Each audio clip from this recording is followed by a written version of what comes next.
नमस्कार, मी Gauri Suryavanshi. S Marathi news मध्ये आपलं स्वागत.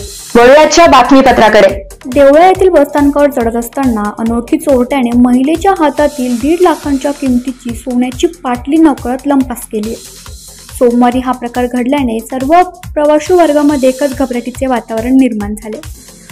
फुले माळवाटी तालुका देवळा येथील श्रीमती मंदाकिनी शिवाजी गुंजाळ वय वर्ष 70 या बाहेरगावी जाण्यासाठी देवळा बसस्थानकात बसमध्ये चढत असताना गर्दीचा फायदा घेऊन अज्ञात चोरट्यांनी त्यांना नकळत त्यांच्या हातातील 40 ग्रॅम वजनाची व 1.5 लाख किमतीची सोन्याची पाटली लंपास केली.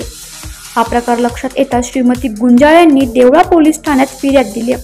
या अनोळखी चोरट्याविरुद्ध चोरीचा गुन्हा दाखल करण्यात आला असून कामी पोलीस हवालदार शिंदे तपास करीत आहेत. एस मराठी न्यूज साठी प्रतिनिधी दादाजी हिरे, देवळा. अशाच ताज्या घडामोडी जाणून घेण्यासाठी आमच्या एस मराठी न्यूजला लाईक करा, शेअर करा, सबस्क्राईब करा आणि पाहत रहा एस मराठी न्यूज.